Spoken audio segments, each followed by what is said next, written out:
Attention, Ceres Station. We demand the immediate and unconditional surrender of all Free Navy forces. This feels like a trap. And we're in it now.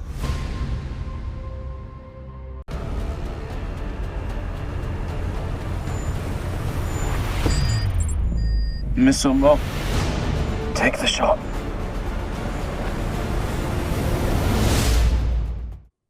Hey guys, Pete here. This is going to be an extremely short Expanse video about those extremely short teasers you just watched. I'm not complaining though, because it's more than we got last season, and these are both pretty interesting. I talked about this week's X-Ray mini episode Zenobia in the stream I did yesterday, but I'll touch on that a little here too in case you missed that. For spoilers, I'm just going to be talking about what you see here and can make out from the clips I mentioned, but if for some reason you've changed your mind, this is your chance to leave. And with that out of the way, let's get into it.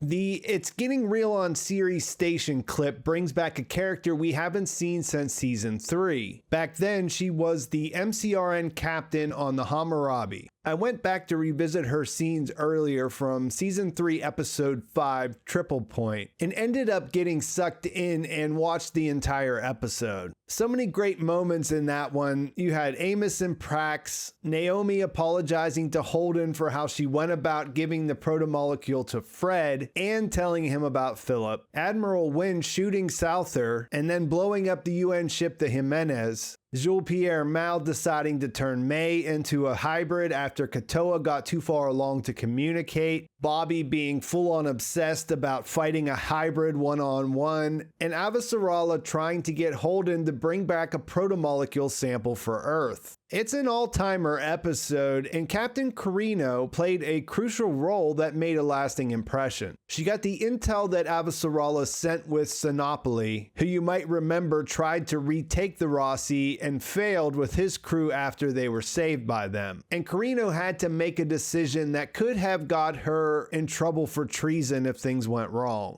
She did as Avasarala asked and got the message that proved the war was illegal to Souther, who then led a short-lived mutiny to try to remove Wynn. Then when the UNN ships started shooting at each other, she sat back instead of engaging, which turned out to be the right decision. So a memorable character, and here it looks like she's on the Zenobia talking about the situation on Ceres with Avasarala. It does look like Marco was correct when he thought they might want to take it back after they were able to redeploy their fleets. There's a shot of an MCRN ship docking and an announcement calling for the immediate and unconditional surrender of all Free Navy forces. There are troops coming into the station, but it doesn't look like they encounter any resistance at all. Instead, they turn a corner and sort of find a crowd of people that all seem compliant, with Sandrani being the only recognizable face. This is followed by Carino saying this feels like a trap, and Avasarala acknowledging that they're now in it.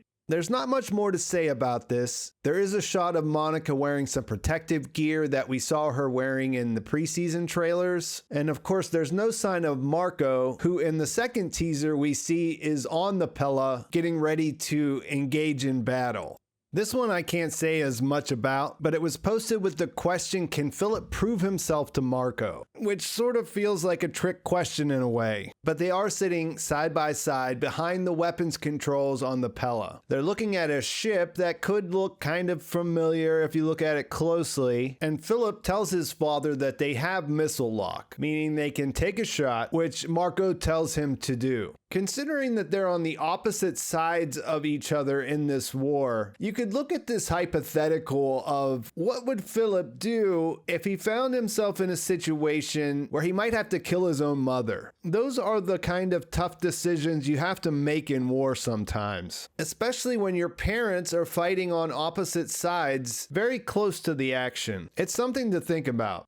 And the last thing to talk about today is the second one-ship episode that was titled Zenobia. This week's installment was a touching story where we learned that not only does Avasarala sleep like a vampire, but that this war is taking a toll on her health, and a well-timed message from her granddaughter, who's starting a garden to help to contribute to the effort, recharged her and got her back out there and ready to continue the fight. It was a nice setup and a great little solo performance, and I had more than a few comments asking if it was all starting to feel like they might be setting up an end for the character. The health stuff stands out right away, but I think it's related mostly to stress and exhaustion, and she did contact the doctor about medication. I did make a video before the season started because I had been thinking that they might kill somebody off, and I also mentioned in my review that there were a few places where I had that feeling in the season itself. So I could see where that idea is coming from, but I was also kind of worried when I saw that Avasarala was going to be out in space rather than on Luna when the first trailer came out. The one thing that stood out to me beyond that was that she mentioned the doctrine of one ship. I'm curious to see how they connect these all together using that. I talked about this in my preview video last week and how it was introduced to us through Michio Pa in the books, and it is a Belter thing. So having an Earther talk about it is interesting, so we'll see where they go. And I think that's about all I needed to say, so I'll leave it there. Let me know in the comments what you thought about the teasers and what you're hoping to see in the next episode. I'll drop my recap on Friday, and I do think that now that I've tested it out and can make some tweaks, I think I'll be doing another stream after this episode comes out, although the schedule's a little up in the air with the holidays. So check back for that. Please like this video if you enjoyed it. Please subscribe to my channel if you haven't already. And thanks for watching. I'll talk to you soon.